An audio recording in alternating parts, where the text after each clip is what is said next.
பாஜகவில் சேர தனக்கு அழுத்தம் தரப்படுவதாக பரபரப்பு குற்றச்சாட்டை முன்வைத்துள்ள டெல்லி முதலமைச்சர் அரவிந்த் கெஜ்ரிவால் எத்தனை நெருக்கடிகள் வந்தாலும் பாஜகவுக்கு அடிபணிய மாட்டேன் என காட்டமாக தெரிவித்துள்ளார். ஆம் ஆத்மி எம்எல்ஏக்களை தங்கள் பக்கம் இழுக்க ஒவ்வொருவருக்கும் பாஜக 25 கோடி ரூபாய் பேரம் பேசியதாக ஆம் ஆத்மி பகிரங்க குற்றச்சாட்டை முன்வைத்தது.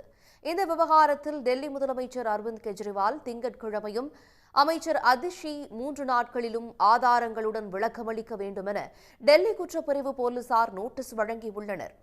இந்த நிலையில் டெல்லியில் நடைபெற்ற அரசு நிகழ்ச்சி ஒன்றில் பேசிய கெஜ்ரிவால் பாஜகவில் சேர தனக்கே அழுத்தம் தரப்படுவதாக பரபரப்பு குற்றச்சாட்டை முன்வைத்தார்.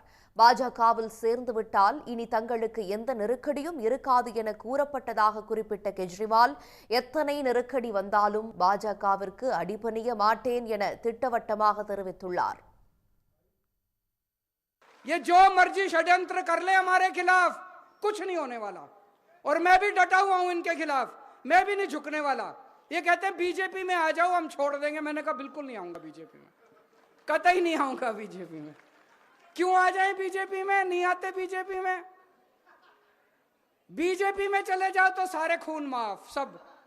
हमने कौन सा गलत काम किया? स्कूल ही तो बनवा रहे हैं, अस्पताल ही तो बनवा रहे हैं, सड़कें ही तो बनवा रहे हैं, पानी का तो इंतजाम कर रहे हैं, सीवर ही तो ठीक करा रहे हैं. कौन सा गलत काम किया? இதனிடையே டெல்லியில் செய்தியாளர்களிடம் பேசிய அமைச்சர் அதிஷி நோட்டீஸ் என கூறி தங்களுக்கு வழங்கப்பட்ட கடிதம் வேடிக்கையாக உள்ளதாக குறிப்பிட்டார்.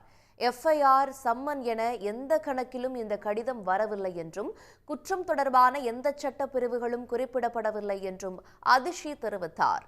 முதலமைச்சரும் தானும் அது தொடர்பாக பதில் கடிதங்கள் மட்டும் வழங்கிவிட்டதாகவும் அதிஷி கூறினார். உடனுக்குடன் செய்திகளை தெரிந்து கொள்ள சன் நியூஸ் பெல் ஐகானை கிளிக் பண்ணுங்க.